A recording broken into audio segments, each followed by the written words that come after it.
I bet you want to know who's on the radio. Let's talk about it. I tell you what, you won't find a tandem better than these two. Let's talk about it. You ready for this? See, you didn't just stumble upon some random show. Nah, this here is destiny. Jeffery, Renee. It's almost showtime, people. Let's talk about it. Live with Jeffery and Renee. Watching is the best decision you'll ever make. Saturday from 6 p.m. to 8 p.m. Only on www.statusnetwork.net. Call or text in live 470-251-4647. Hashtag Let's Talk with Jeffery and Renee. You know what time it is. And here are your hosts, Jeffery and Renee. What is going on, Facebook family? What's going on, Instagram family? It's time for Let's Talk About It Live with Jeffery and Renee.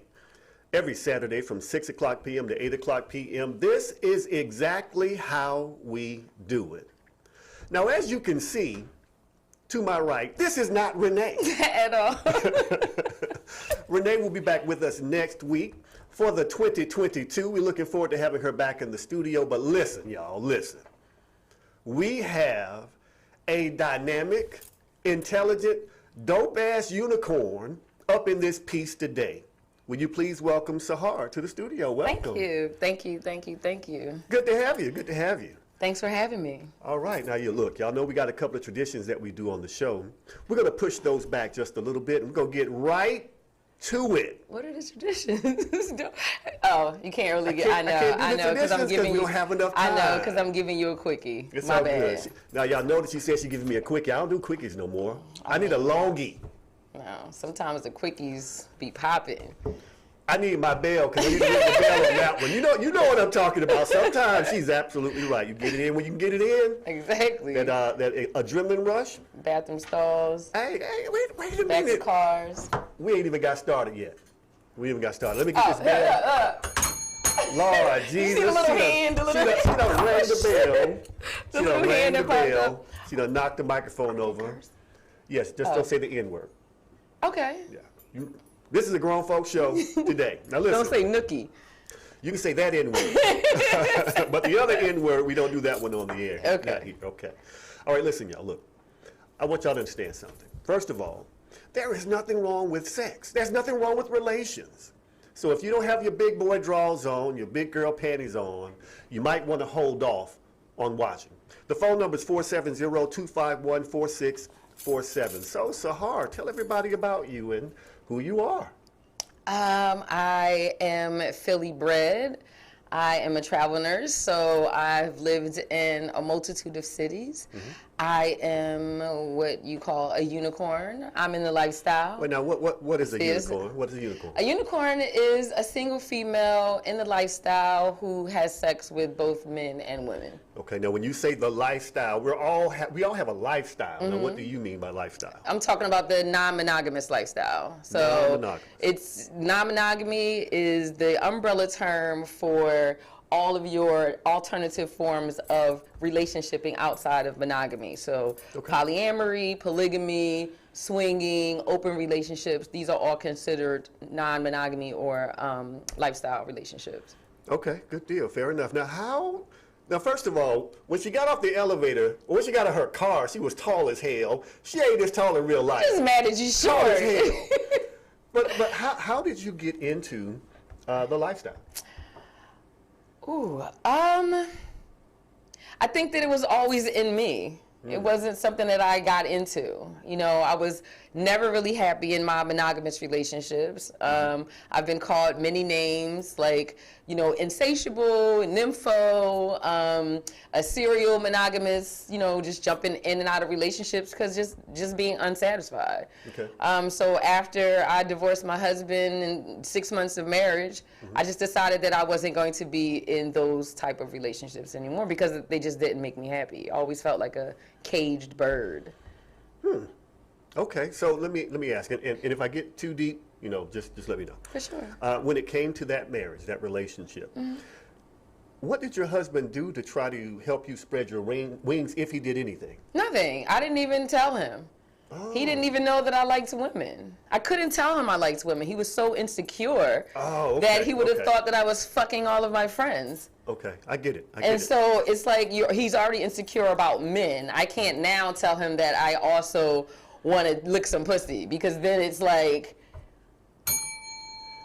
yes, I like to lick pussy.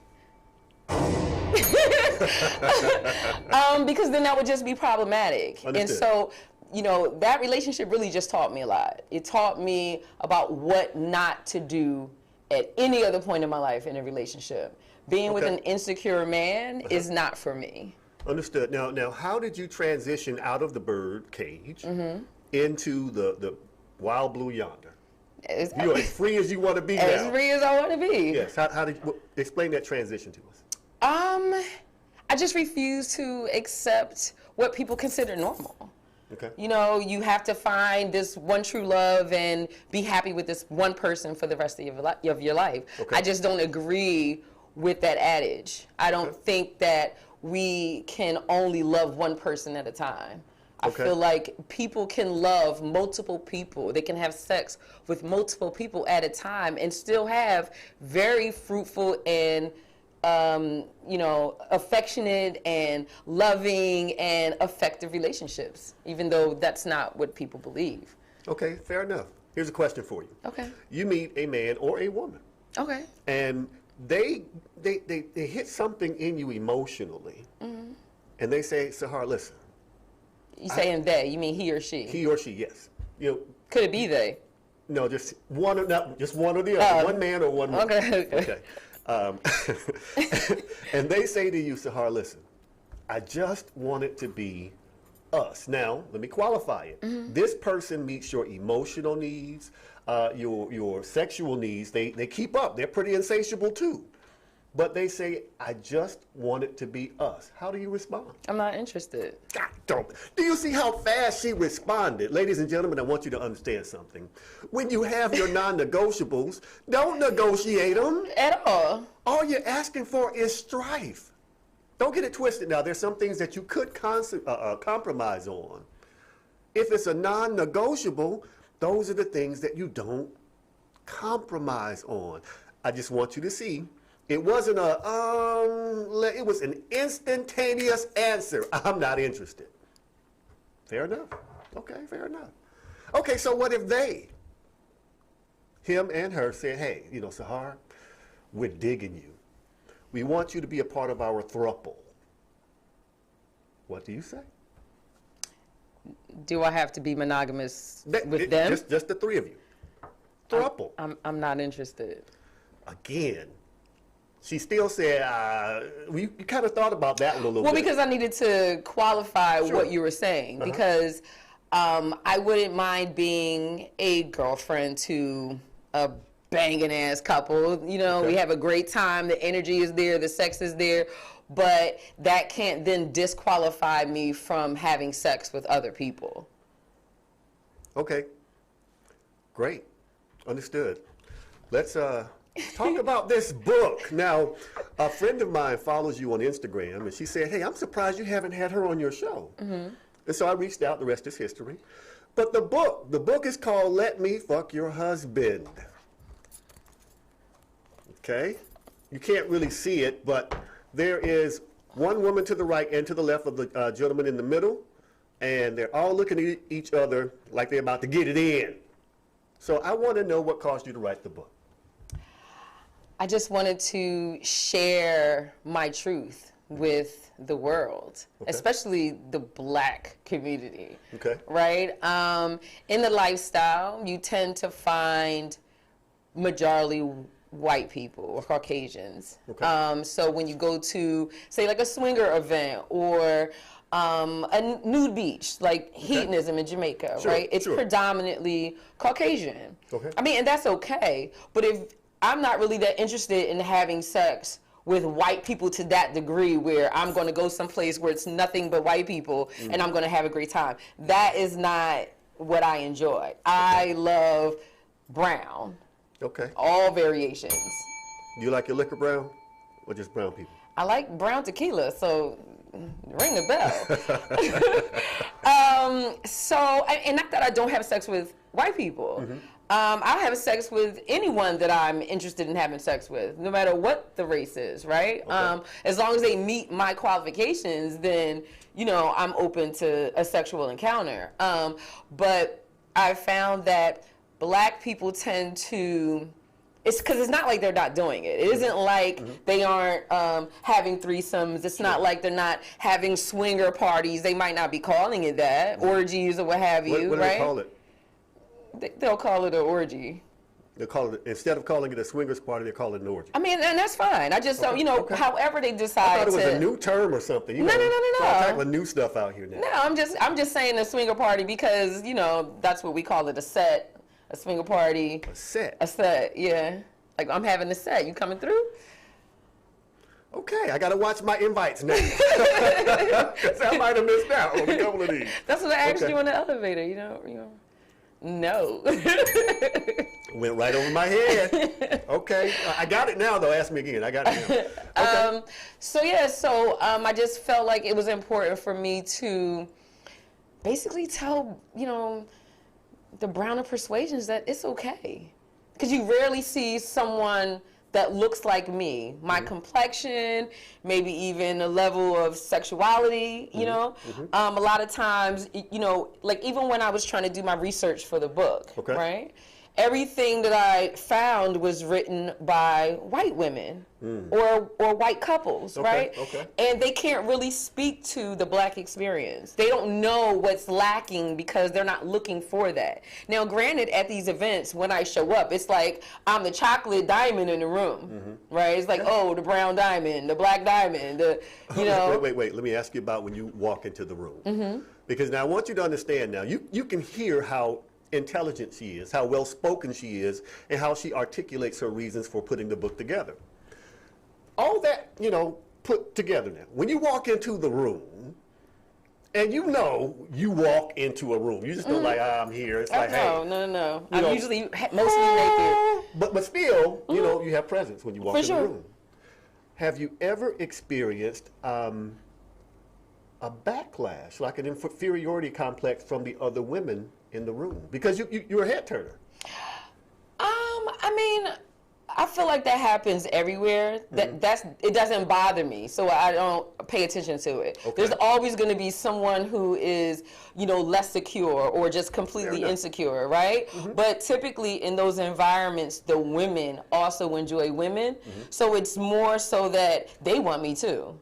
So it isn't like, oh, my man is looking her. You fuck. I can say fuck, right? You can say yes. It's the title of your book. It's the title of your book. I know. I was like, wait a minute. What was the word you said I couldn't use? But you know, so they're interested in me as well. So it's different than when I go into a vanilla space. Okay. Right. Vanilla meaning non-lifestyle space. Then the women are like, I don't want my man looking at her, or why are you looking at her? The energy is just different from the women. Okay, fair enough. Now this is what we're going to do right here, because I want you to give us an excerpt from the book. Let's do this, Brother Joe. Let's hit them off with a little bit of HBCU love. I want everybody to understand something. This is a tradition on the show.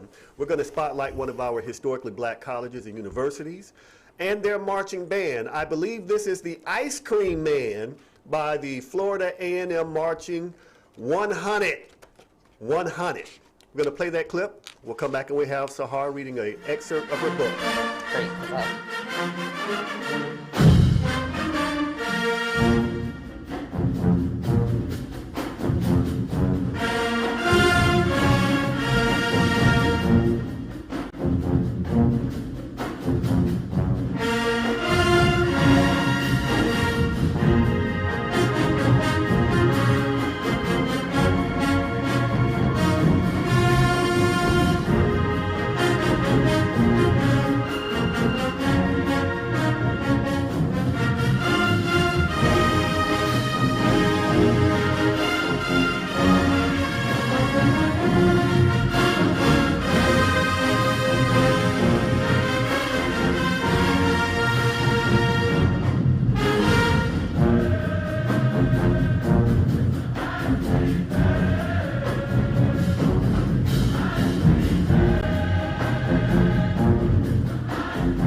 Oh yeah, that was the Florida A&M Marching 100 playing Ice Cream Man. Now look, you know how intelligent we are. We can take the Ice Cream Man theme song and make a hit out of it. And then an HBCU can make a stand tune out of it.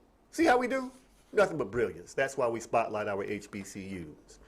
All right, we are back with Sahar Taylor. And she's about to read us an excerpt from her book, Let Me Fuck Your Husband, Healing Black Relationships Through Consensual Non-Monogamy. Sahar, you have it. Thank you. All right, so it's going to kind of be broken up a little bit, but it's okay.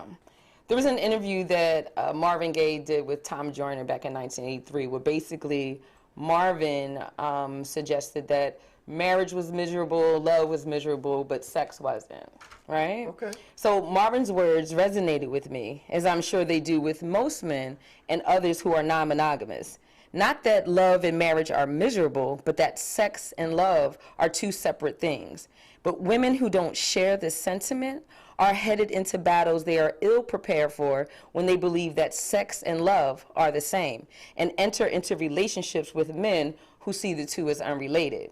The separation of sex and love in my mind happened later in life for me, so I completely understand how most women feel. I was raised to believe that polygamy was normal as a Muslim girl, yet I still wanted to experience love in monogamous relationships because society says that monogamy was normal. When I was cheated on, I would be so devastated because I thought his heart was for another woman. I couldn't understand how someone I loved could have sex with someone else. I was too wrapped up in my own feelings to see that he was just fulfilling his desire to enjoy sex with other women. Now, I'm not holding a torch for cheating men or their behavior. I'm merely stating that I understand why the cheating happened.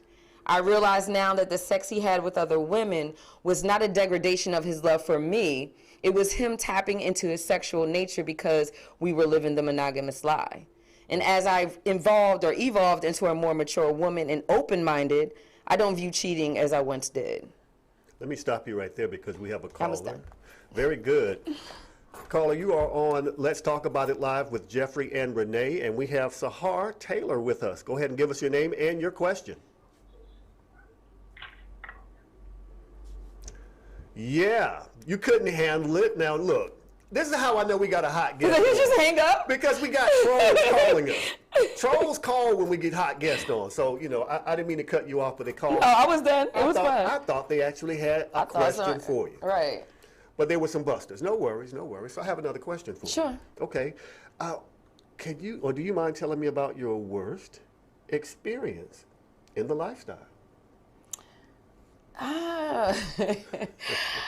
It's not necessarily the worst experience, but it happens a lot. Okay. A lot of times men have problems getting hard, you know, in an orgy situation. So in my mind, I've created this bomb-ass experience with some dope-ass people, and then one or two or three of the men can't get hard. And so nobody's fucking because the men are just trying to figure out and screaming at their dicks like, why want to get hard? Like, don't do this now, you know, that kind of thing. Sensory overload.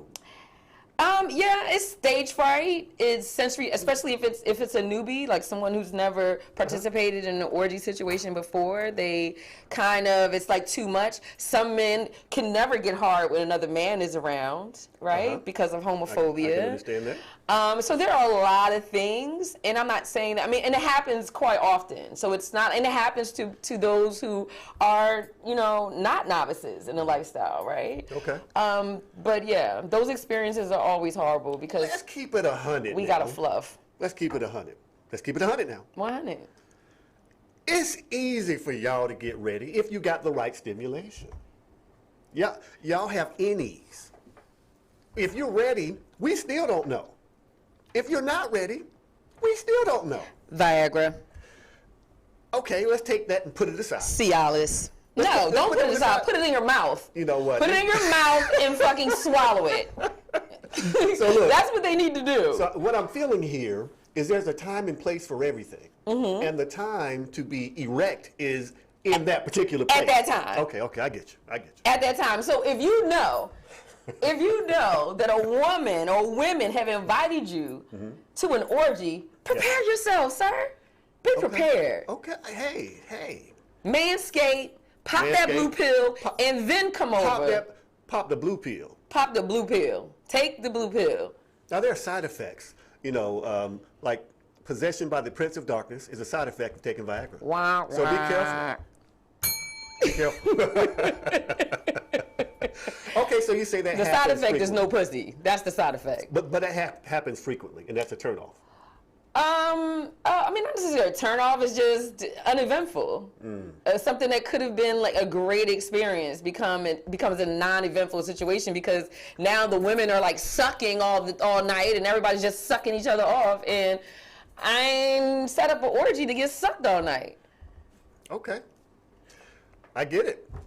This is a great conversation.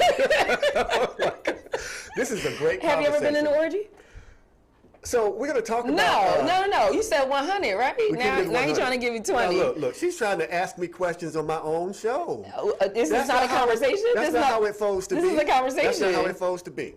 So let me ask you some more questions about this book. Oh, so the next question. What in the nonsense? How long did it take you to write the book? 2.5 months. I wrote most of it sitting on the COVID ICU units on my phone. Wow. Then kind of transferred it over to a Microsoft Word document, did some more edits. Understood. Yeah. And so when it comes to your appetite, how did COVID impact that? It didn't. It didn't? You still got it in? You know what? I ain't mad at you. I mean, but the fullness of it, you still got the fullness? No, I mean, really, at the height of COVID, I was working in COVID ICUs. Sure. And to be honest, we were considered pariahs. People treated us. I'm a nurse, by the way. I don't know if I mentioned that. Yeah, traveling nurse. mentioned it. I did. Okay. I got you. So, people didn't want me to come to their homes. They didn't want me to go to family events. No, because they felt like I had a higher chance of acquiring COVID, right? Because you were because I'm taking care of COVID patients. Sure. Which is there, right? So that did slow down my shenanigans. Your action. Yeah. Okay. And then I was living in Fresno for about 3 of those months. I was on a COVID assignment. They paid very well. Yeah. And California is a dig desert, especially Fresno. Okay, I've never heard that term put that way before. So. Dig desert? Make it plain, because for a woman, there were no black people to fuck. Okay. Now I've heard that in California, men really aren't looking for black women. I don't necessarily want to make that generalization because I did find quite a few black men that wanted to have sex with black women, but there's not an abundance. There isn't an abundance of black men who are interested in black women. You see them, but a lot of the people in California are transplants. Let me say not California, but in Los Angeles, because that's where I was the majority of the time. Sure. You see them with others. Anything other than a black woman is basically what I'm saying. I get it. Which is fine. And then if you go into the areas where they're majority black men, they're not the kind of black men that I want to be involved with. So I stayed where I knew to stay, where I knew it was safe. And in those areas, you have the lawyers and the actors, and they aren't always interested in a black woman. But I didn't have a problem with finding men. It was just that they weren't the type of men that I wanted to have sex with. I get it. Okay. Yeah. All right, so now you mentioned earlier that you really always had these feelings in you and you suppressed them. Tell us about your first time actually letting them out. Expressing your, getting it all out. Was it like just a deluge of, All out. Yeah, all of it. You haven't gotten it all out yet? No, I'm so far from done. Like, Well, there are things that I have not done that I can't wait to do. Let me rephrase that. Okay. Having been in the cage, okay, when you finally got out, what was the first thing that you did? How did you exercise your new freedom? My next relationship was an open relationship with a man that refused to be in a relationship with any woman who wasn't having sex with other men. Okay, so like-minded relationship. Yeah. Okay, how did it work? As far as, how did that feel to you the first time? Oh, that was great. I mean, initially it was kind of scary. He wanted to share his experiences with other women, which was fine. I wanted to hear about those things. Okay. But then he wanted me to share my experiences with other women. Wait. Let me make sure I understand what I'm hearing here. Mm-hmm. You two will be in the middle and you're just rocking it out. No. Okay. This is like during regular people's conversation. Dinner conversation. Yeah, like over some drinks, or on the phone. We're just chatting. On the radio show. Right, exactly. So he was just he wanted to be very honest and open about his experiences with other women, even prior to us actually entering into the actual relationship. And initially I wasn't ready for that because I was so used to hiding my desires for other people that it just felt weird to me that that's what he wanted me to do, So eventually when I realized that it was for real, like he was for real. He wasn't going to hold what I told him against me, which is what we're used to, what I was used to. Absolutely. You tell a man, I had sex with such and such, and now when such and such comes around, it's, why don't you go fuck such and such? Nigga, your boy. Right. Right. You've been gone for 3 minutes. Right. Well, boy. Yeah, exactly. Exactly. That kind of thing. And so, not having to deal with that, it made it easier to be open. And I think that that's the part that gets lost with a lot of people is that when you make the person that you're trying to enter these type of relationships feel safe, that what they say won't be held against them in a court of law, I get it. Then they are more likely to reveal themselves to you. Because that revelation is something that we all want to be able to do. We all want to be able to sit down with our partners and say, her ass is fat. I would love to fuck her. Wouldn't you love to say that to your woman? So let me ask you these questions. See, this man is just like, we're getting close to the end of our time together. We're getting close to the end of our time. We are. And that's my bad. And that's my bad. No worries, but I got to maximize. Oh, so because we only got a little bit of time, I don't get to ask shit. I'm just saying. Okay. We only got a few minutes. I double booked, people. It wasn't intentional. It was a complete error on my part. But she's going to come back to the show. I will. And we'll finish our conversation. So let me ask you this question. Okay. These are yes or no questions, 3 rapid fire questions. Okay? Mm-hmm. All right. Women are a freak for the right man, yes or no? Yes. Easy question, right? Yeah. Okay. Women are bigger freaks than men. Yes. More sexual than men. Yes. Okay. Men are bigger prudes than women. Yes. Okay. Fellas, those are all easy questions. I'm giving you the info. Here go the tip for you, fellas. If you create the right environment, just like she said, and I've been saying this too, you create the right environment for your woman, you can pretty much get anything you want from that woman as long as she doesn't feel judged and she feels that it's a safe space. You can't throw it back in her face. You can't, look at her, side-eye now because you see how sexual she really is. If you didn't know, fellas, women tend to do everything that we do at a much more intense level. So when we think we're getting it in, just imagine the intensity of a woman getting it in. It ain't nothing to be scared of. Just buckle up. Hold on. It's going to be all right. You're going to enjoy it. I promise you. You're going to enjoy it. All right, we're getting close to the end of our time with you. Sahar, how can people find out and purchase your book, and where can they follow you? So they can follow me on Instagram at dopeassunicorn. At Dope Ass Unicorn. Yeah. On Facebook, I'm also Dope Ass Unicorn or Sahar Isla Taylor. That's ISLAH. On Twitter, I'm Dope Ass Unicorn, but I believe it's 3 S's in ass because, all this ass I got back here. And then she's sitting on it. She's sitting on that thing. And also my book can be found on Amazon. You can just type in Sahar Taylor or type in the title of the book, Let Me Fuck Your Husband. Or you can go to my website at Sahar Isla Taylor, and there's a link in there also for you to purchase the book. How did you come up with the title of the book? I just got to know. It's what I enjoy most.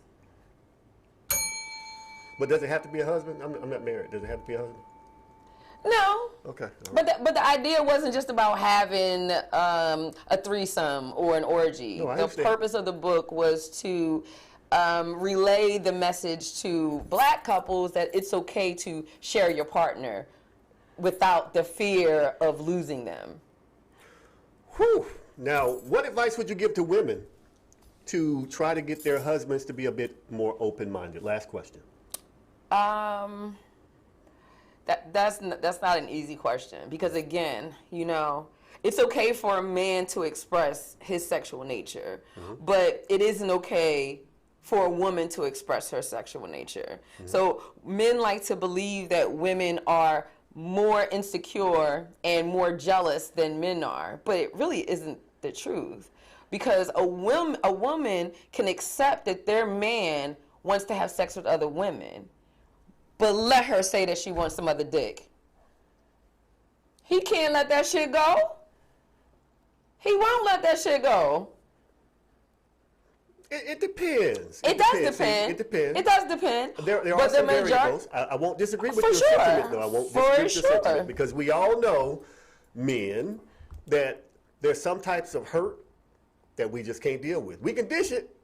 We just can't deal with it because it becomes much more personal to us on that level. It's like some of us, damn, can I measure up? Because she spoke about, it's the Will Smith versus Tupac conundrum. Will is with Jada, but he's worried about someone that Jada says she never slept with. And he built up a monster in his head, and he even admitted that I wasn't man enough to be able to handle the fact that that was someone in her life that she treasured, but she was my wife. Come on, son. He didn't even speak to him, he said. Wouldn't even speak to him. Had him. an opportunity, and he regretted it. Now, fellas, that was Big Will admitting that. If you admit it to yourself, maybe things will open up in your relationship. Thank you so much for coming out. Thank you for having me, and I do apologize for the No worries, no worries. Before we get you confusion. out of here, let's go ahead and set this video up. If you did not know, this week, Sidney Poitier passed away. Now, I want you to understand that this man was a boss. There was this scene in this movie where they wanted him to be slapped by a white man. He read the script and he said, no, we got to change this. I mean, if I'm getting slapped, I'm slapping back. That's how I am. That's how we do things from where I'm from. And they changed the script. And when they changed the script, it was one of the most controversial scenes ever in a movie, on TV, or anything. I want you to see this clip. Just watch it in its fullness and watch the butler. Watch the butler's reaction. This is Sidney Poitier. Rest in peace. Go ahead and roll that clip. Last night, about midnight.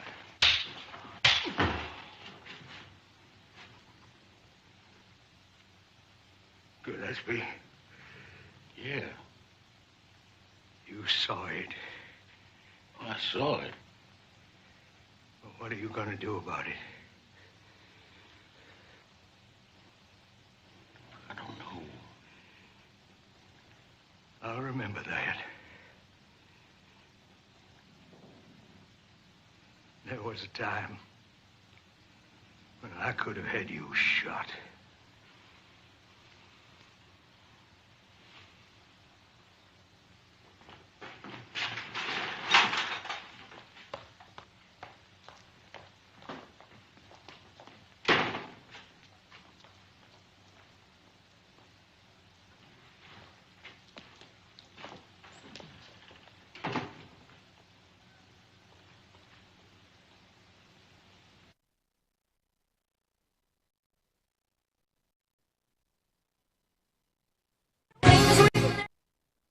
Of January 6 convicts got no prison time at all. Let me repeat. Of the 70 who have been sentenced, most got no prison. And of those who were sent to jail, the median time for trespassers and insurrectionists is about 45 days. That's it. This is America. So let's take it in together, since we deal in evidence, and tonight is the night to do it. They led an insurrection a year ago today. They planned a coup a year ago today. No leader has been charged at all. Most of the trespassers have not been charged at all. Most of those charged have not been convicted yet. Most of those convicted have not gotten a day in jail. And now some are openly talking about stealing the next election. It is past time to wake up.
Yes, sir. Yes, sir. Now, please keep in mind that we are celebrating the anniversary, first of all.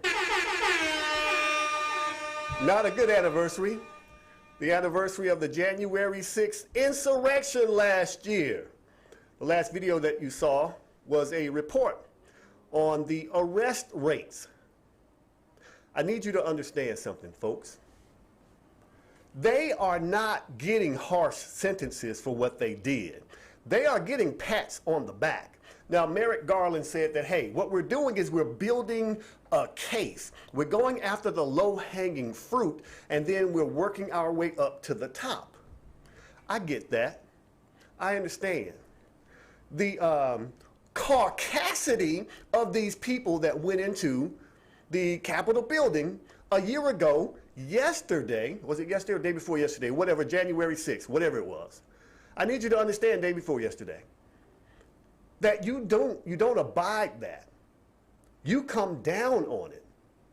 By contrast, there were people who were protesting injustice. There were people who were protesting things that happened that should not have happened. All right, we got a call. Let's see what we get here. This is going to be interesting, Brother Joe. Hey, caller, you're on live with, you're on Let's Talk About It live with Jeffery and Renee. Give us your name and your comment. Okay, look, y'all, I'm gonna give it to y'all like this. I ain't got time for y'all. If you got something to say, come on, catch this smoke. I'm ready for you. Either way, I'm an informed person. So if you want the smoke, come on. But don't play any games, because first of all you're doing is wasting your time, because I will actually smoke you on this phone. I will smoke you. So don't think you got somebody who doesn't know what's going on. If you want to troll, I will show you a troll. Not a little garden gnome, but a troll, the king of the damn trolls. Don't play with me. Anyway, these people now are emboldened because they're not seeing anyone really get hard time. Not a whole lot of long sentences being given out. So that makes people think, oh, it's okay. And it's not. As I was saying, you had people who were protesting injustice, a miscarriage of justice, standing up for their community. And they were basically beaten. They were told, you shouldn't be here. The response to a peaceful gathering was absolutely ridiculous. And then you got these fools storming the Capitol, getting the kid glove treatment because their candidate got his ass beat. They're mad because their person got their ass beat in a free and fair election. The republic and democracy doesn't work only when you like it, when you're happy with the results. It happens whether you're happy with them or whether or not you are not happy with them. That's how it works. You just mad because you're used to getting your way. It's like a spoiled kid. As long as you're getting your way, you're good. But as soon as you don't get your way, you want to argue. I ain't got time to argue with you. You want to storm the Capitol. I mean, let's keep it a buck. You want to storm the Capitol because you're scared. More than anything else, you are scared. We're going to try this one more time. Then after this, I'm just not answering. Hey, caller, you on Let's Talk About It Live with Jeffrey and Renee. Give us your name and your question. Hi. So, Joe, I'm turning the volume all the way down. I ain't taking no more calls because we got some kids playing on the phone. All right, so let's get into something else here. Now, this is something I want y'all to understand. I might debate relationship stuff. I might talk about why some women are single, why some men are single. At the core, I love my community. I love black women. Love black men, respect black men. There's one thing you will never hear me do on this show, and that is disparage a black woman. Not going to happen. If I have somebody on the show and they have a difference of opinion, if they cannot articulate that without disparaging black women, they will not be on the show. Just is what it is. But here's the part that has me a bit confused. It seems like the millennial generation have lost their damn mind. I saw this show called Fresh and something. I can't remember. Fresh and something. Some podcast. I'm going to play this clip talking about the disrespectful treatment of black women that these two men made. Now, listen, first of all, everybody can have their preferences. You can love who you want to love. That doesn't mean you got to put somebody else down when you're talking about who you love. Young black men rejecting black women is problematic. Now, I'm not saying having a preference. I'm saying rejecting black women. That's problematic. So we're going to play this clip, disrespectful treatment of black women, and then we'll come back and talk about it. Roll that clip for me. About the black dating app called Black. Oh, it's funny. I never used that one, bro, but hey, man. I mean, hey, bro, if you want to date a bunch of Shaniquas, go for it, man. LaQuisha. Yeah, like me and Fresh aren't really down with the brown like that. Man. We ain't night riders. Nah, so bro, I'm good. You know, sometimes if they're, you know, red bone, but like in general, me and Fresh don't dabble in the dark, if you know what I'm saying. Yep. Okay, so what about the black dating app called Black? Oh, it's funny. I never used that one, bro, but hey, man.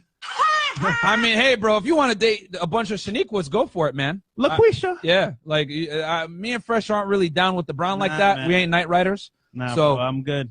You know, sometimes if they're, you know, red bone, but like in general, me and Fresh don't dabble in the dark, if you know what I'm saying. Yep. Okay, so what about the black dating app called Black? Oh, it's funny. I never used that one, bro, but hey, man. I mean, hey, bro, if you want to date a bunch of Shaniquas, go for it, man. LaQuisha. Yeah. I just wanted you to understand and get the effect of what these two young black men were saying. Now, I don't know this for a fact. I would wager, though, that they probably have black people in their family somewhere along their heritage. One of the brothers is fairly brown skin, and he's making a mockery of black. One of them said LaQuisha or something like that, making fun of a young lady's name that's likely to live in our neighborhoods. Let's keep it a buck here. One of the worst things, one of the absolute worst things that you can do is have self-hatred. Because at that point, what it means is that nobody has to do anything. You'll do it to yourself.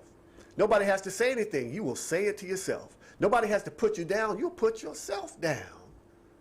And this show actually gets a pretty good amount of views. And the thing that continues to jump out at me is somewhere in their families, there has to be some brown people or some black people. Here's the part that I find even more disturbing. They're making money off of this. They have a monetized channel.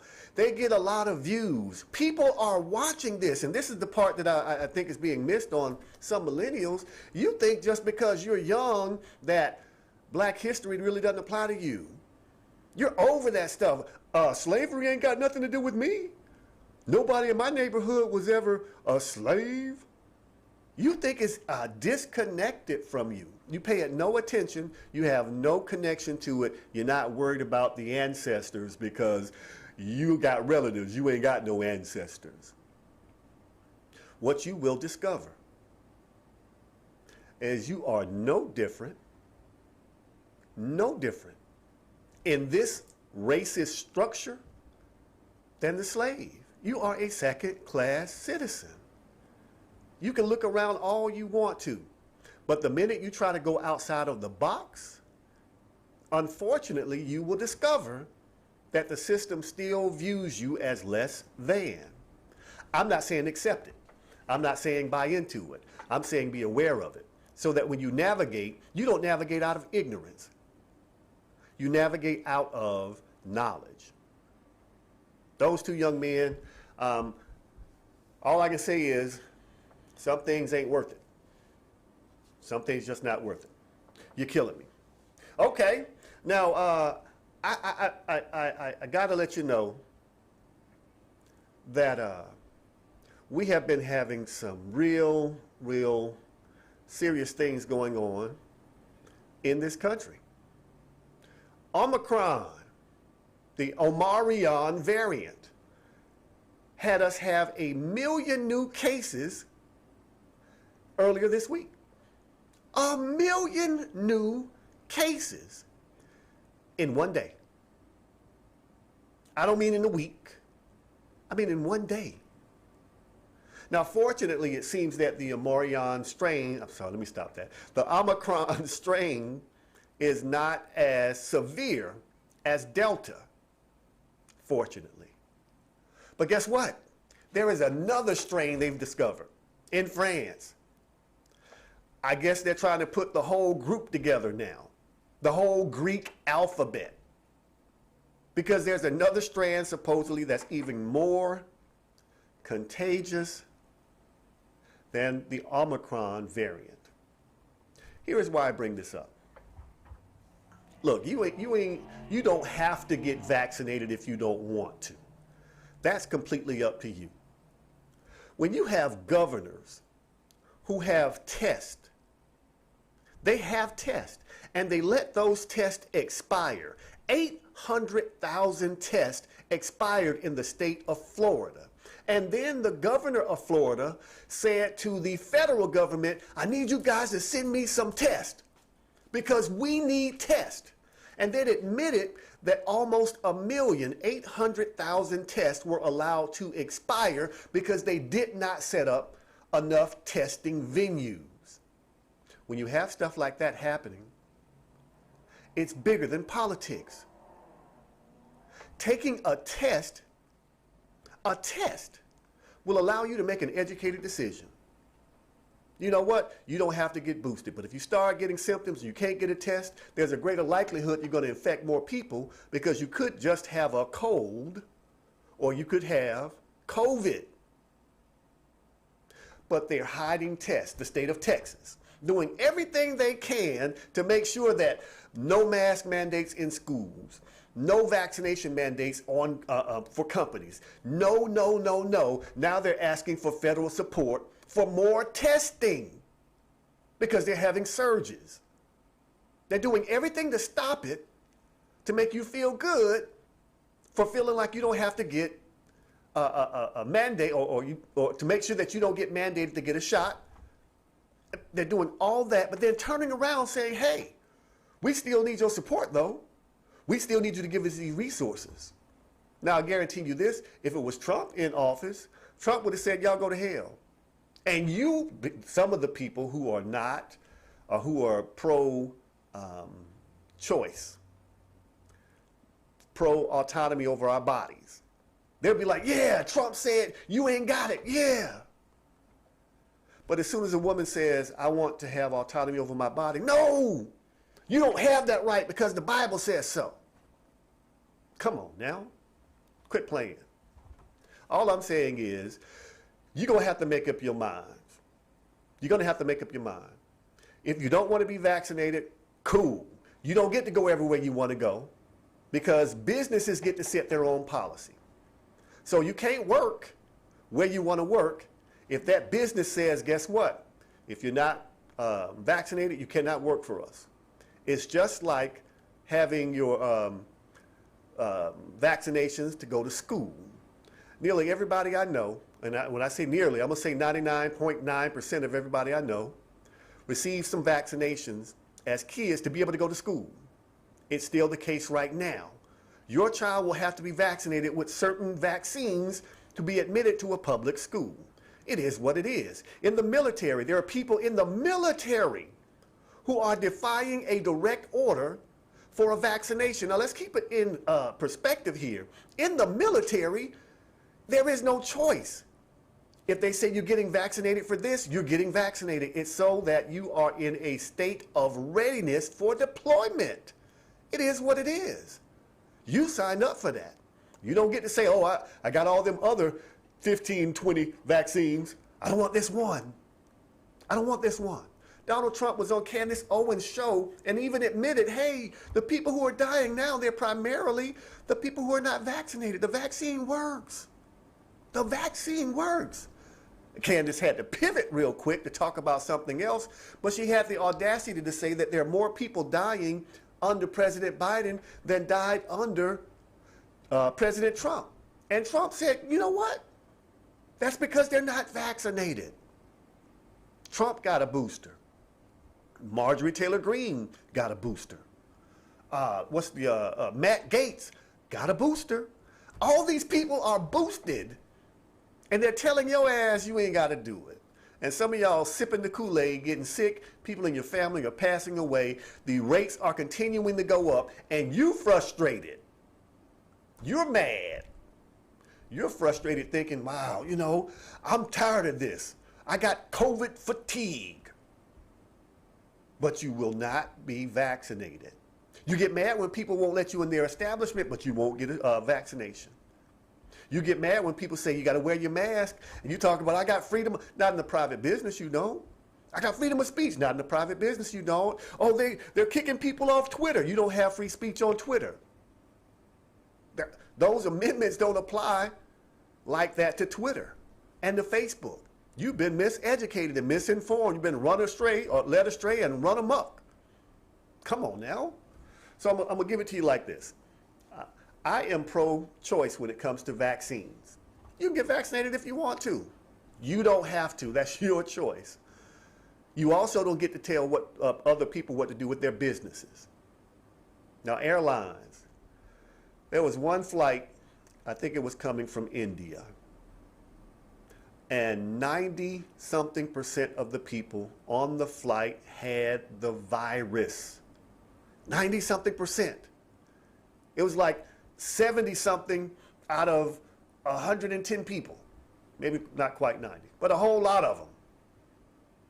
A whole lot of them had the virus. Roughly 70%. My math's off a little bit.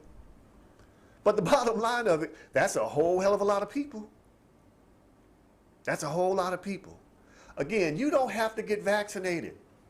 You do not have to.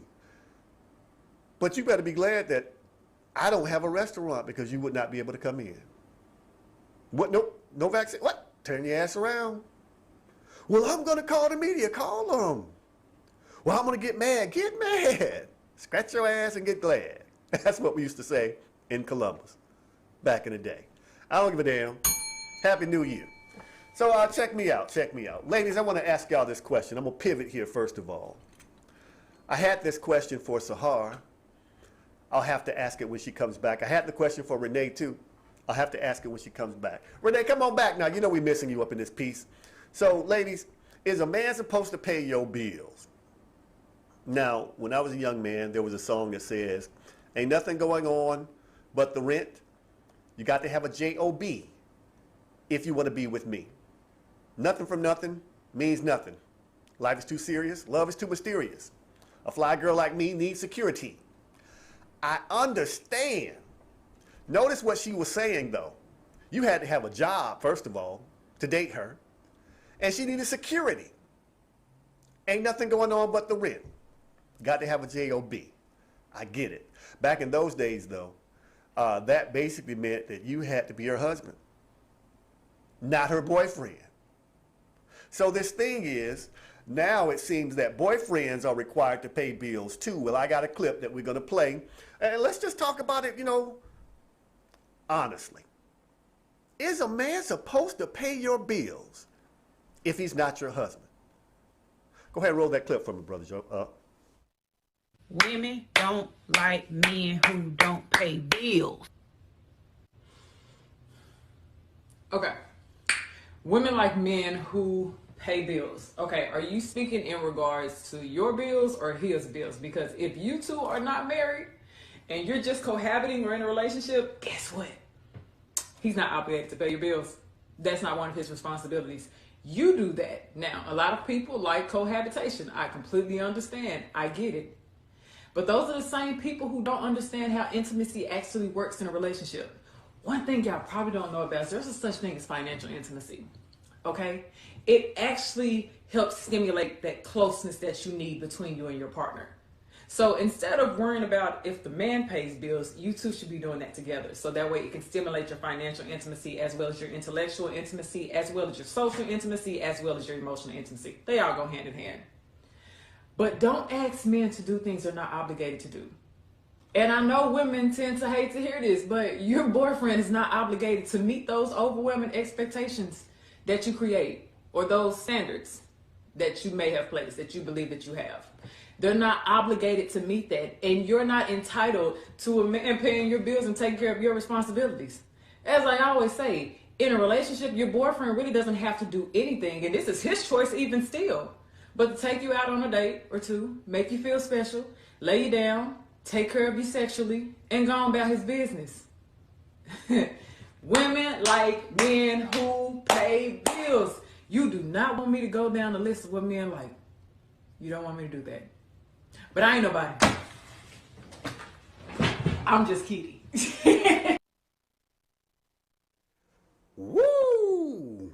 Why do I feel like I'm on one side of the desk? Let me get centralized here. It's just me now. Let me get centered up in this piece. All right, that's about as good as it's gonna get.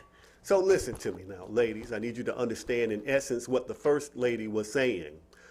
Women don't like men who don't pay no bills. I completely understand. I ain't paying your bills. I'm not paying your bills. My daughter, yeah, I pay her bills. I ain't paying your bills. Help my son pay, yep, help my son pay his bills. I ain't paying your bills. My wife, absolutely. Done. Easy as hell. Not even a debate. Done. Girlfriend, girl, if you don't sit your ass down. No, I'm not going to ask you to 50-50 on no dates. I'm going to ask you to pay my bills. No, I'm not going to ask you that.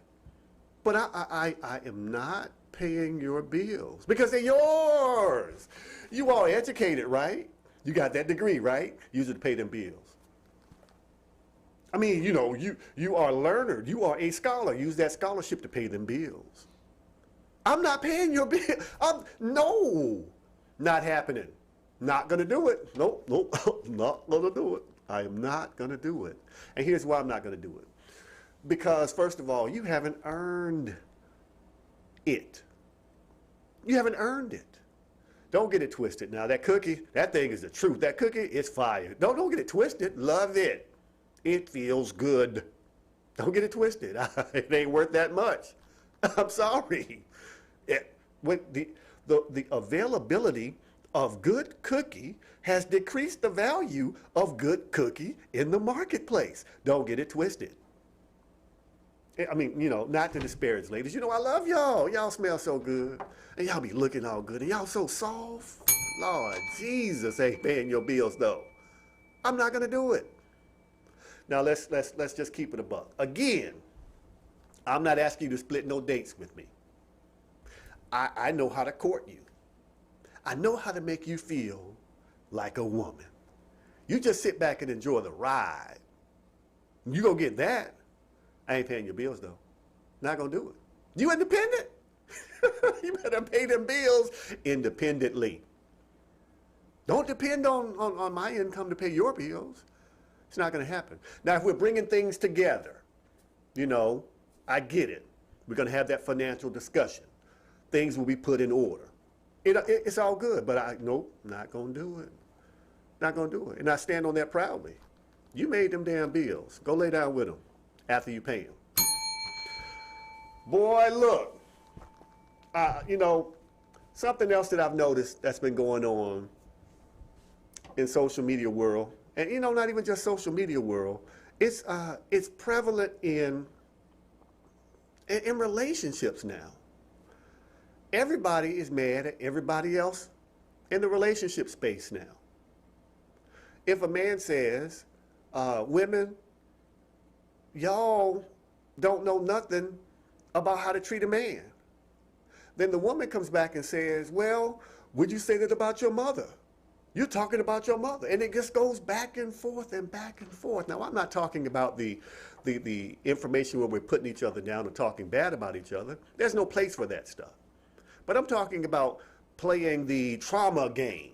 Who has the most trauma? Have black women been through more trauma, or have black men been through more trauma? Who is the trauma king or queen? The fact is, the community has gone through the trauma. The community. If you stop focusing on black women and stop focusing on black men, you'll see that this is a community thing. That's where the trauma lies, in the community, not just on black men. I was listening to some people debate the other day, and they said ever since slavery, black women have been treated this way. And black women have been carrying this since that time, as if black men wasn't right there.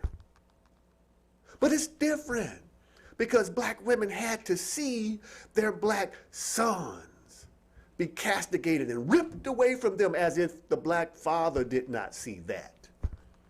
As if the black father did not experience that. But it's different. Black women had to raise their children as if black men weren't also in the house doing things to help raise those children. Don't get it twisted now, ladies. I do understand exactly what you're saying. That's some traumatic stuff. It happened to our community, though.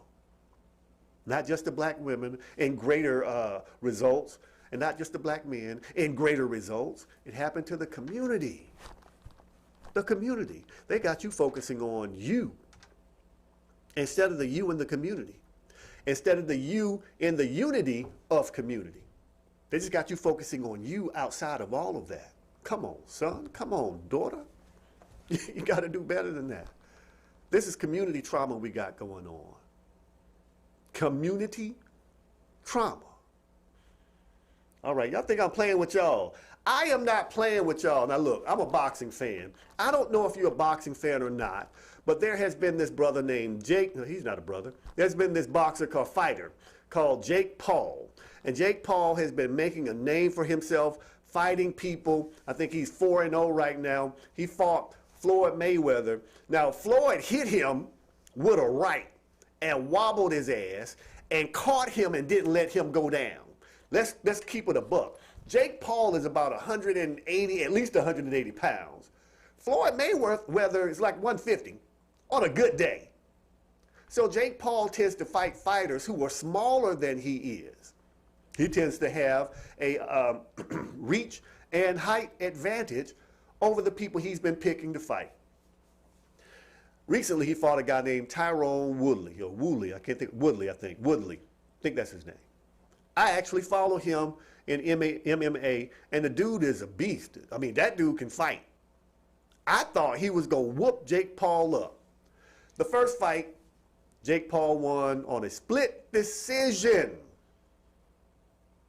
In this second fight, though, Tyrone Woodley took it at a last minute because the person he was going to fight was Tyson Fury's brother, and his brother pulled out. Either he had a cracked rib or viral infection, I don't know. He pulled out of the fight.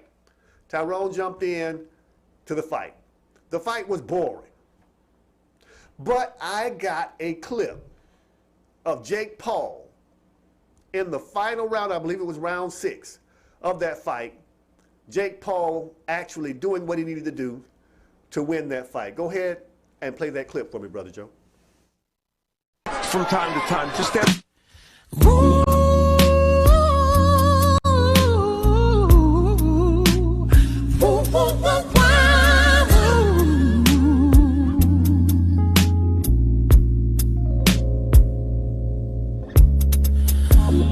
Never seen a sunshine like this. Never seen the moon glow like this.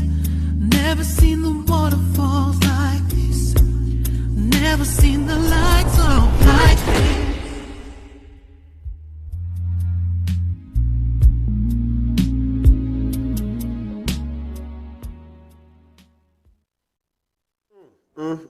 Did you? I can't take it. Did you see the power of that punch? Now look, ever since they gave y'all the internet, y'all done lost y'all damn mind. That was funny as hell. That when I saw that, I mean, it still cracks me up. That was just funny as hell. But Tyrone Woodley, he's a really, really good fighter, skilled fighter. I've seen him, usually when he wins a fight, he doesn't do a whole bunch of dancing and celebrating. It's about business. You know, he shakes the ref's hand, shakes his opponent's hand, and that's it. You know, nothing but mad respect for him. There are some people who are saying that he threw that fight. I watched that video. Jake Paul faked to the body.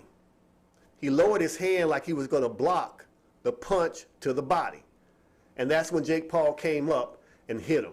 I don't think he threw the fight. I think he wasn't in top shape for the fight. I don't think he was ready for the fight. I don't think he threw it, though, because if you watch that video, he moved like he was getting ready for that body blow. And Jake Paul came up, caught him wide open, and knocked the hell out of him, knocked him out. Now, to everybody, again, who's talking about Tyrone Woodley throwing the fight, you can't beat him. Talking all that stuff from your couch. You can't beat Jake Paul either. Some of y'all can't. I got a classmate, well, he's a couple of years younger than me. I think Dennis McKinney would put something on that ass. You know, that's what I believe. Anyway, let's keep on pushing. How about this? Since I have not been here for the new year, let's talk about what's been happening in 2022. First of all, how about them damn Georgia Bulldogs? Now, first of all, after every HBCU college or university out there, I'm a fan of UGA. And they happen to play Michigan. And their head coach, Jim Harbaugh. And, you know, Michigan came in with a little bit of moxie. They had been playing pretty well. They dismantled Ohio State, won the games they needed to win. They were looking like a formidable opponent. And they got stomped. I mean, UGA made it look easy. They just came out, rah, rah, rah, touchdown on that ass. Made it look real easy on them. Handily, just beat that ass, handily. It was never in doubt, never any doubt as to who was going to win that game. In fact, they were making memes of the Michigan fans looking dejected all game long. I don't think they had one moment of joy in that game. Joy did not come in the morning for them. It was nothing but misery. It did, the weeping, it did endureth for the night on Michigan. So that's a good thing right there. Another thing that's happened, Charlemagne the guy had Kamala Harris on, and he asked her, who is the president of the country? Is it Joe Biden or is it Joe Manchin? Now let's just level set here. First of all, I'm about sick of Joe Manchin and Kristen Sinema, my bad, homie. I'm sick of them. Here are the Democrats with enough votes trying to pass the agenda, and these mofos saying that I'm standing for bipartisanship, as if you were not there when they rammed through all those judicial picks. When there was legislation to address the pandemic, they sat on it. But they just went straight through tradition. They went straight through all this stuff when it came to judicial picks. And you sat there and watched that, and now you're talking about we got to have bipartisanship. Where have you been serving? Where have you two been serving? Let's talk about Joe Manchin and his state. Let's just keep it a buck now. Poverty isn't that low. I believe he's in West Virginia. I believe he's in West Virginia. Poverty's not that low there. They're still dependent on coal and manufacturing of coal and things of that nature for their economy. I understand that. You ain't gonna tell me that the child tax credit won't benefit people in your area, your constituents. You're not gonna tell them, oh, we gotta have a work requirement. If you don't sit your ass down talking about a work requirement, where is a work requirement listed in your Bible? We gotta worry about the deficit. You weren't worried about the deficit under Trump. You weren't worried about the Republicans trying to stop raising the debt limit or debt ceiling or whatever you want to call it, when in fact the debt ceiling had to be raised because of the budget that they did under Trump. Now they're saying don't raise the budget. This is what you're saying we have to be partners with through bipartisan legislation. We did it on this one bill, the infrastructure bill. Why can't we do it in other places? Because they don't want to. They have been obstructing anything that will help people since the Obama administration. When McConnell got power, he immediately started taking advantage of the filibuster. Now let's just keep it real about the filibuster. The filibuster was put in place to stall a lot of legislation that would have benefited black people. A lot of it.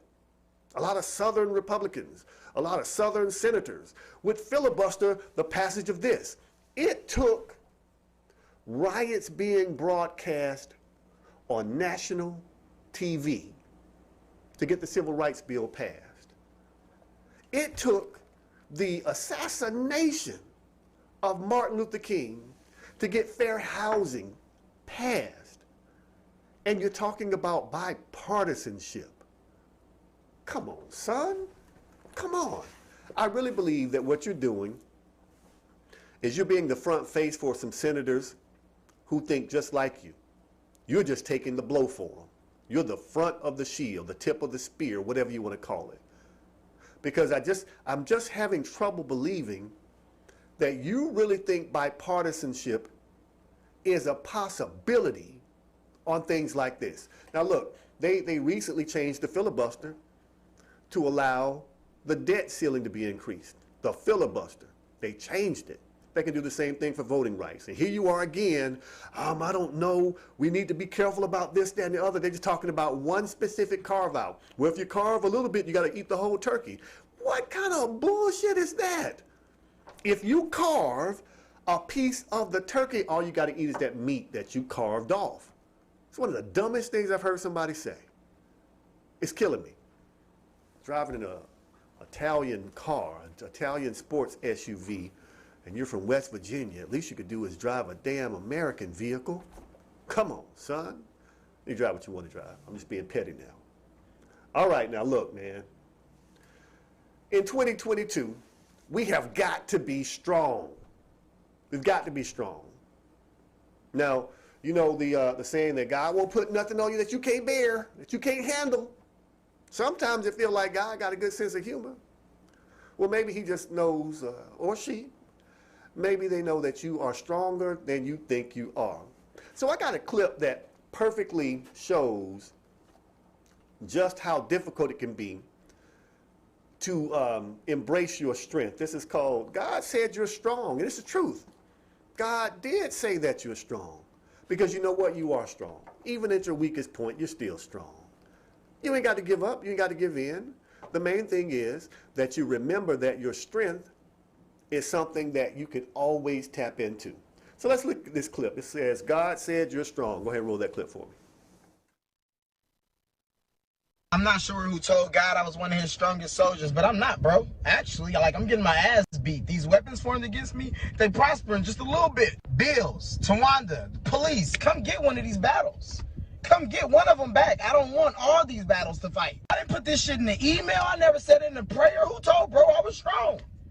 Don't speak on my fucking name no more. I'm not sure who told God I was one of his strongest soldiers, but I'm not, bro. Actually, like, I'm getting my ass beat. These weapons formed against me, they prospering just a little bit. Bills, Tawanda, the police, come get one of these battles. Come get one of them back. I don't want all these battles to fight. I didn't put this shit in the email. I never said it in a prayer. Who told bro I was strong? Don't speak on my fucking name no more. I'm not sure who told God. Boy, boy, boy. He said bills, police, Tawanda. Now look, that was hilarious. That was hilarious. But you can make it, brother. You can make it. I believe in you, brother. I believe in you. Going back to 2021. 2021 was a trip.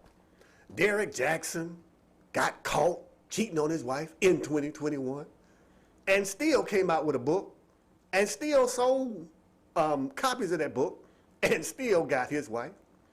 I mean, it just is what it is. Kevin Samuels just came to the forefront and, you know, he kept speaking on high value men and high value this, and, you know, his following is just gone through the roof. And Tommy Sotomayor is saying that Kevin Samuels basically stole my MO. He's just basically doing the same stuff that I've been doing, and he's just doing it different.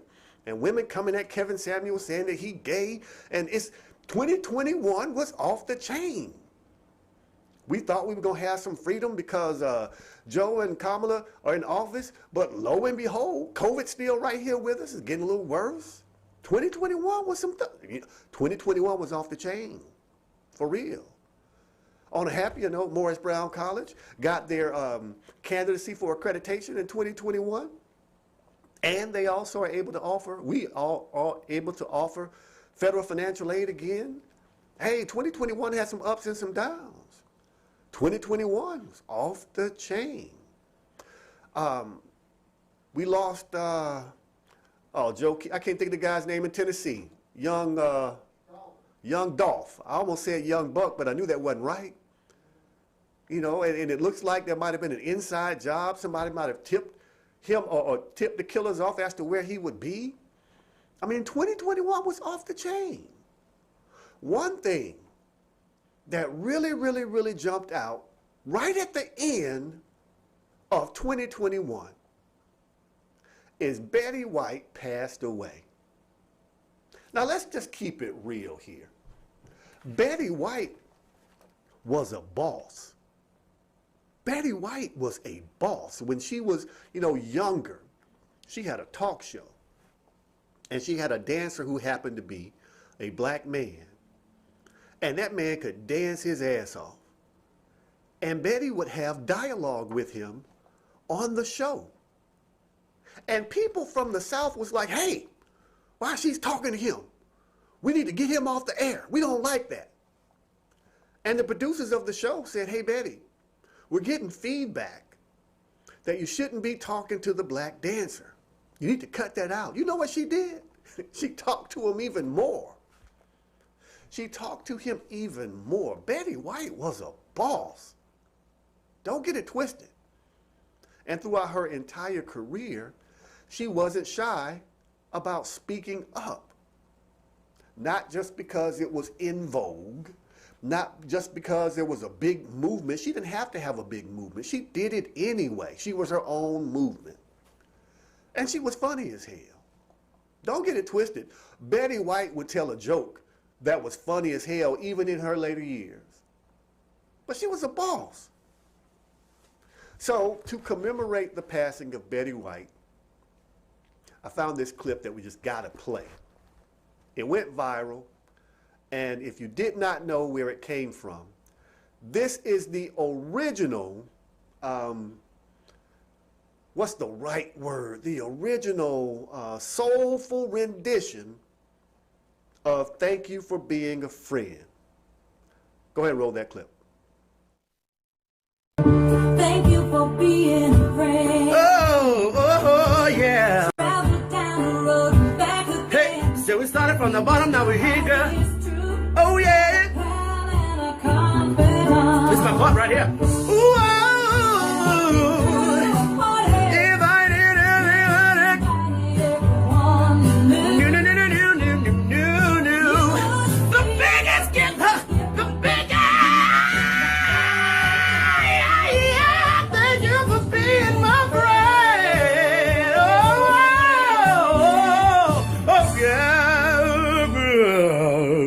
Hallelujah. I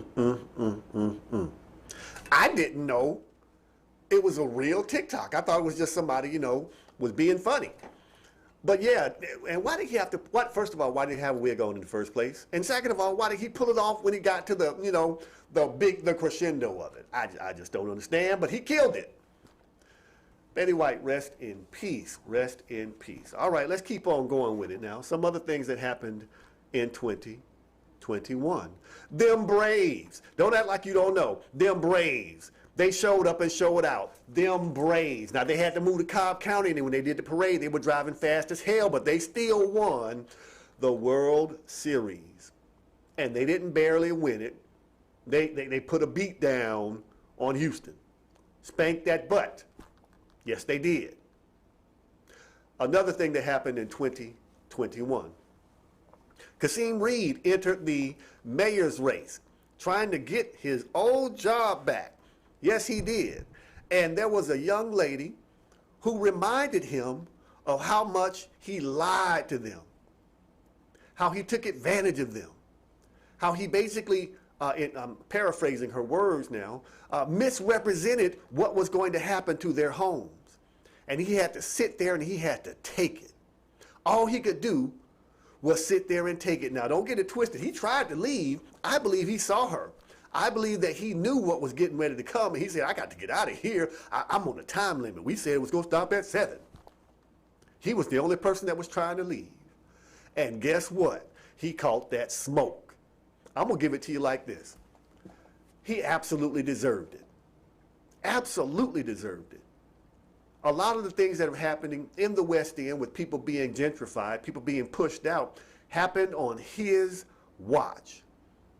And he did it like a bully, steamrolling people, being just a nasty person to deal with, saying one thing in private, in public, doing something completely different. Two-faced, got what he deserved, didn't get reelected or didn't get elected again because everybody saw through you. Shirley Franklin came out against you and said anybody but Kasim, because this guy, I'm paraphrasing her words, this guy will misrepresent the truth. This guy doesn't operate with integrity. He should not be Atlanta's mayor. Anybody but Kasim. And he didn't make it. Now, there was a runoff between Felicia Moore and Andre Dickens. Now, Felicia Moore almost won enough votes to win outright without a primary. In the city of Atlanta, history dictates that the city council president never becomes the mayor. Felicia Moore was trying to break that trend. It did not happen. Now Atlanta has a mayor named Andre. From Keisha to Andre. That's what's happened in 2020. Again, also in 2021, rather, Keisha Lance Bottoms decided not to run again. Said, you know what, I'm good. I'm good. I'm good, Atlanta. I ain't gonna do this. I ain't got to do this. I'm going home with my husband and my family. Don't get it twisted now. She's very, very well connected. Very, very well connected. So you have not heard the last of Keisha Lance Bottoms, just like you have not heard the last of Stacey Abrams. Because what also happened in 2021 is Georgia got 2 new Democratic senators. Let's talk about why they got them. First of all, Brian Kemp, as the Secretary of State running for governor, cheated his ass off. Just absolutely cheated his ass off. The first thing he did was purge the rolls. Now they say, well, we got to make sure the rolls are clean so that if people pass away and all this other stuff, and what if people move? You know what? If they were serious about that, they would tie it directly to your records that you can get from the United States Post Office. You can validate addresses that way. Guess what? Your bank does it. If you move and you call your bank and say, hey, I need to update my address, in all likelihood, your bank will say, don't worry about it. We got that, player. We'll know where you'll be. And they will check it against the United States Postal Service. And they will update your address that way. Most banks will. Guess what, though? If the state did that, people would still be registered and they would still be able to vote. What the state does right now is they send out a little postcard to where you used to live or the address they have on file. If you don't get that and you don't respond, guess what? You're purged from the rolls. In Georgia, there was a state senator who said that voting is a right and a privilege. No, the hell it ain't. It's a right. It's not a privilege. They were saying if you don't vote in 2 elections, you automatically come off the rolls. Bull. That is unconstitutional. That is unconstitutional. Well, we got to contact, no. What you are doing in Georgia is making sure that you suppress the vote as much as possible. And that came to bite Stacey Abrams. By just over 50,000 votes, she lost the election. The amount of people who were purged were just over, I believe, just over 100,000 people who were purged from the rolls. I can guarantee you that the people who were purged were in Democratic areas. So, Stacey lost that election, but she kept on fighting. And there were things that happened as a result of Stacey losing that made sure that during the next election, things were already in place. Okay, now remember we had COVID. And so what they had to do, they had to make some accommodations for people by making sure that mail-in ballots could be taken and collected, and they made sure all these rules were in place. Now, this was done under a Republican-controlled government. These were Republican rules. And guess what? People showed up and voted. And it was one of the highest turnouts in Georgia's voting history. And guess what? Purdue and Loeffler lost. So guess what else happened? They went and changed the rules. You know where the changes have the biggest impact? In Metro Atlanta, they reduced the number of drop boxes. They took the drop boxes from the outside and put them on the inside. Now they're only available during business hours. They changed all this stuff up because they lost. Now these were the rules that were voted on by Republicans. And they still changed them. They said that our voting, we got to make sure our election integrity is at the front of the reasoning behind this, that, and the other, while also saying the election was very secure. We didn't find any problems with the election. Everything was above board. But now we got to make sure, talking out of both sides of their faces. So we got Senator Raphael Warnock and Senator Jon Ossoff in 2021. Hey, just about a year ago. That's when they took office. Now, of course, Senator Warnock is running against Herschel Walker. And there's Gary Black, I believe his name. He's also running for senator in the state of Georgia. But you know what else happened in 2021? David Perdue decides that he's going to run for the Republican nomination of governor. So for the first time in quite a while, we have a major Republican challenger to a sitting Republican governor. Perdue is backed by Trump. Now, Trump, if you don't sit your ass down somewhere, this is getting ridiculous. I mean, it's getting absolutely ridiculous. And people are loving on this dude. So we got Brian Kemp against David Perdue running on the Republican side. And Stacey Abrams on the Democratic side is just sitting back, waiting, because she's going to bring that heat. Now, remember when Kemp was running against Stacey Abrams before the last debate, he didn't show up. He didn't show up because she was killing him in the debates. He would make something, you know, he sounds like he's from Georgia, and Georgia is what Georgia does. He's definitely from the Athens-Clarke County area, definitely. And Stacey Abrams, just as polished as she wants to be, Spelmanite, Spelman graduate, just in case you don't know what a Spelmanite is. And she stood there and she was just killing him left and right. And he did not go to the last debate. Left her standing there because he knew that she was already on him. And then he came out and said that she was cheating and there's going to be an investigation launched into her campaign Nothing ever came of it. Nothing. So 2021 was a trip.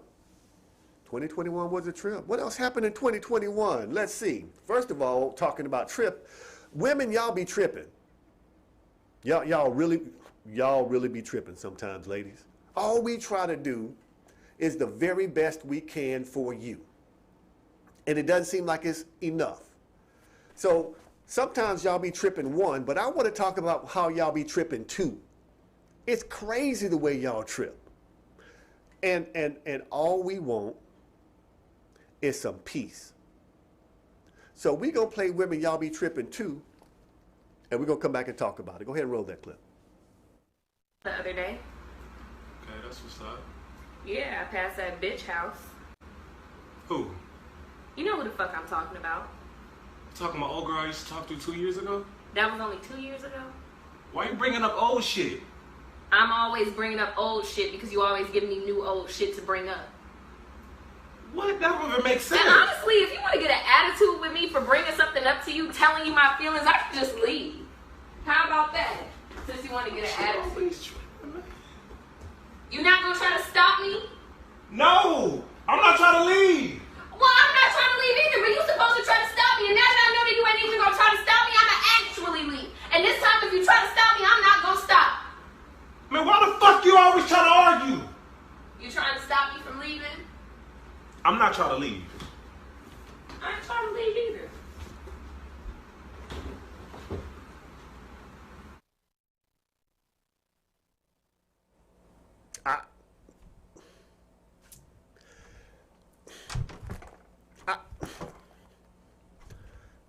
I'm just trying to understand. You braiding his hair.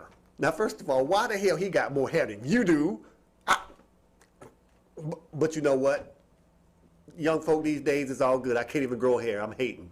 But I'm just trying to understand what it is about women when they be tripping. I mean, he didn't even do nothing from 2 years ago. He getting his hair braided.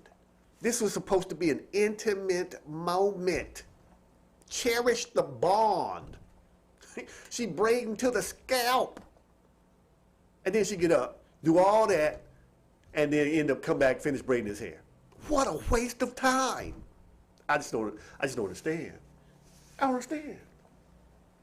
Now, what probably happened after she finished braiding his hair is they probably had sex. They probably had intercourse with you.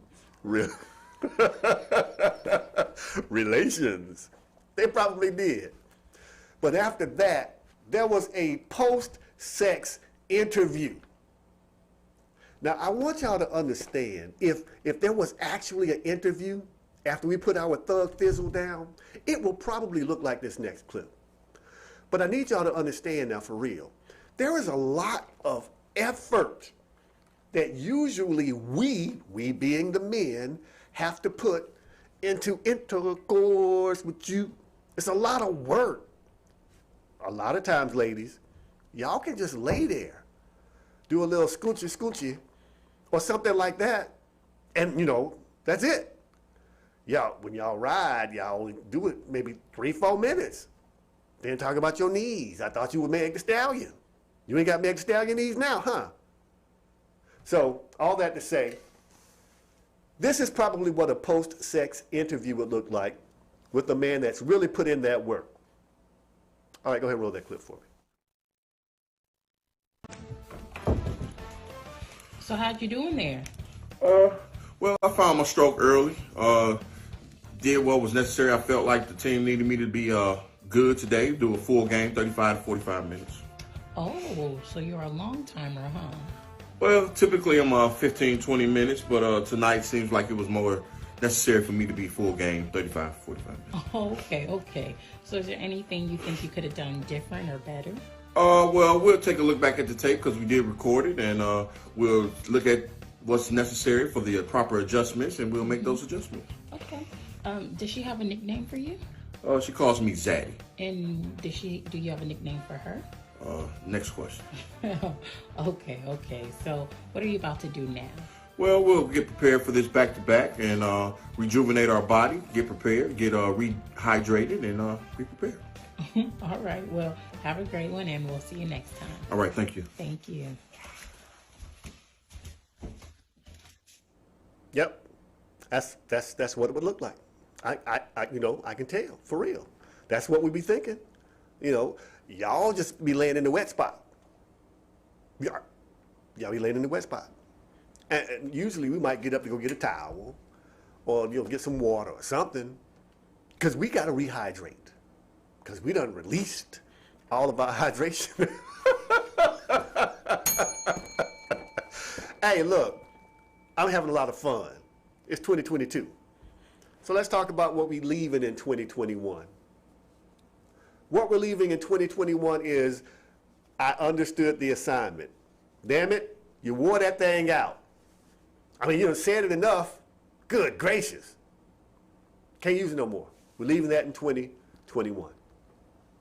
We're also leaving in 2021 the whole high value terminology. High value this and high value that. If it's already been determined that only 10% of men technically meet that standard, that's enough information.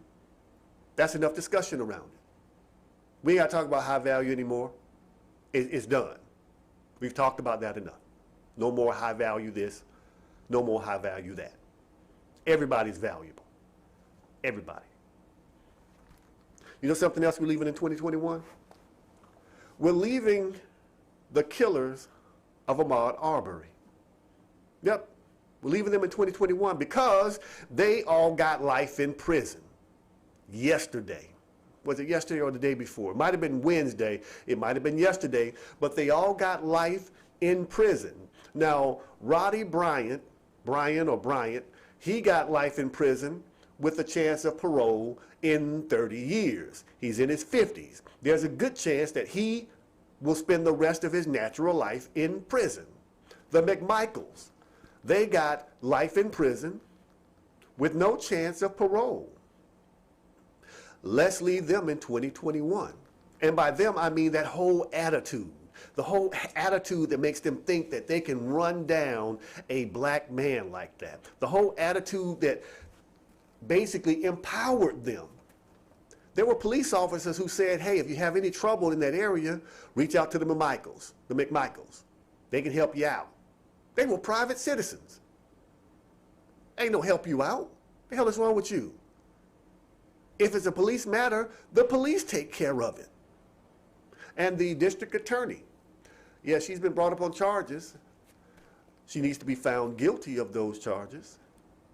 We're leaving that whole attitude, that whole feeling that you can just treat us any kind of way and we're going to accept it. We're leaving that in 2021 because I promise you, if you come at me the wrong way, there will be consequences and repercussions. Now, don't get it twisted. As long as you popping off at the gums, that ain't going to do nothing. That ain't going to faze me. You step in my personal space. Whole different conversation. Ain't going to be no going around like we used to do in elementary school, chest, and we go in a circle. We ain't doing none of that stuff. We're leaving that in 2021, okay? And we're also leaving that attitude, that superiority complex, in 2021. We're also leaving the insurrectionist in 2021. It's gotten so bad that Ted Cruz went on the news the other day and he said, yes, there was a terrorist riot and insurrection and all this other stuff. And Tucker Carlson basically made him apologize on air when he was stating facts. First of all, why do you have to go to Tucker Carlson? Why can't you have some balls and stand behind what you said? I'd have more respect for you if you stood behind what you said, like Lindsey Graham did last year around this time. He, too, we're leaving him in 2021 because now he's saying it wasn't a big deal and President Biden injected partisan politics into the January 6th insurrection. Lindsey Graham said this after last year this time saying that he was done with Trump. It's been a fun ride, but I'm done with him. We're leaving Lindsey Graham in 2021. Joe Biden, we're leaving the part of your attitude in 2021 too. I mean, don't get it twisted. You could have wiped out student debt right now. You could have already done that. You could have already done it. You actually are empowered to instruct the person who is the department or the chair of the Department of Education. You could have instructed them to get rid of student debt. You could have done that. You still can do it. Just like you pushed back the deadline for them to kick in the student loan collection practices to kick back up. Just like you did that, you could eliminate student debt. You don't want to do that because immediately it would have a major impact on people in the African American communities. Immediately. Now, Kamala Harris has this idea, hey, we can forgive debt if you are a business owner in a low-income area. Damn that. Damn that. I don't live in a low-income area. So you mean to tell me I'm excluded? No. Just eliminate the debt. Forgive the debt. That's it. Forgive the debt. It's so difficult. Now, it's not impossible. People do pay off their student loans. It is so difficult to do because of the way the interest is. Everything goes to interest first. Everything. It's crazy. It takes a long time unless you're really making some serious payments to pay those loans off. And the amount of interest is, it's not eliminate the debt. That's what it boils down to. I'm not going to go too far with that. Just eliminate the debt. So Joe Biden, we are leaving you and that part of you in 2021. Step up to the plate. What we're also leaving in 2021 is this thought that you have our vote secured. When I tell you, you better show up and show out for us in our communities, because it wasn't because of the white people that you were elected. It was because of Jim Clyburn's efforts in South Carolina and getting out the black vote. And a whole lot of other black people voted too. Now, that's not to say that white people didn't vote. Yeah, they voted. Yeah. Make no mistake about it. You got 2 Democratic senators because of the black vote in Georgia. Don't get it twisted. You've been able to get parts of your agenda done because of the black vote in Georgia. So, don't act like you don't owe us. We expect you to pay. I mean, we expect you to pay. This is like Stu is saying, hey, you got my money? Okay, well, in 24 hours, how about this? You just have my money. And Brian's like, well, what'll happen if I don't? Well, I can't predict the future. But let's not go there. Just have my money. We expect to see improvements, and we expect to get a return on our investment in you, Joe, because you owe us quite a bit, crime bill champion.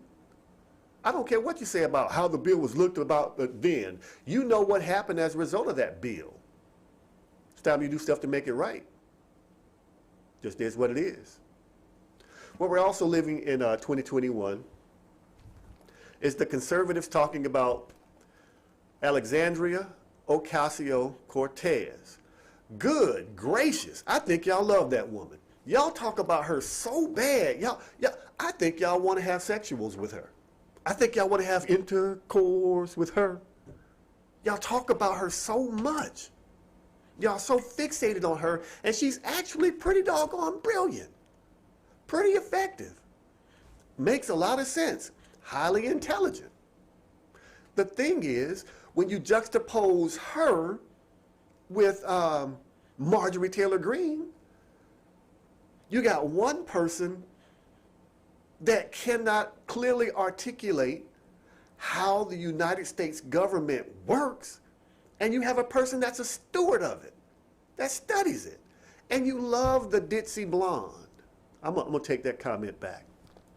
You love the woman that appears to be less educated than the one over here. I don't get it. Do you just want women who are non-thinkers? Is that it? Is it her intelligence that's driving you nuts? Is that it? I don't understand. I don't get it. I don't get it. All right, look, this might be fun. Brother Joe, I'm going to take this phone call. What do you think we're going to get? Let's see. Hey, caller, you're on with Let's Talk About It Live with Jeffery and Renee. Give us your name and your comment. Hi, my name is Eric Pate. Yeah, okay, Eric, gotcha. The hell is wrong with you? I can tell by the way you started talking, Eric, that you didn't have anything to say. I could tell. Call back next Saturday. 470-251-4647. You missed your opportunity. You probably didn't have anything to say anyway. Listen, we do this every Saturday from 6 o'clock p.m. to 8 o'clock p.m. right here on Manifest TV. Manifest TV is powered by the Status Network, and we are the future of broadcasting. I need you to follow us on all social media. On Instagram, it's manifesttv.status. On Facebook, it's manifesttv.status. Twitter is status_network_. We are on the Amazon Fire Stick and Roku as Status Network and Manifest TV. You can find us on YouTube as Manifest TV. My co-host Renee, she is Pretty Eyes. That's PRETIIIZ on Instagram. I am Talk with Jeffery. That's Jeffery on all social media platforms except for Snapchat. I'm still not snapping. I'm still not chatting. I'm still too old for that. Make sure you go out and you purchase Let Me Fuck Your Husband by our guest Sahar Taylor. You can find her as @DopeAssUnicorn on Instagram. Now listen, Brother Joe held it down for us today on the production side of it. Yannette, in 2022, you are still my office girlfriend. Jack Trey, he pays all the bills. This has been a whole lot of fun. Happy New Year to y'all. But I am out.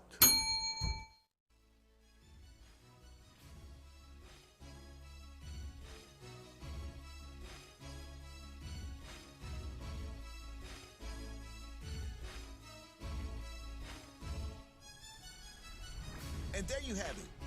Thanks for joining us on Let's Talk About It Live with Jeffery and Renee. Watching is the best decision you'll ever make.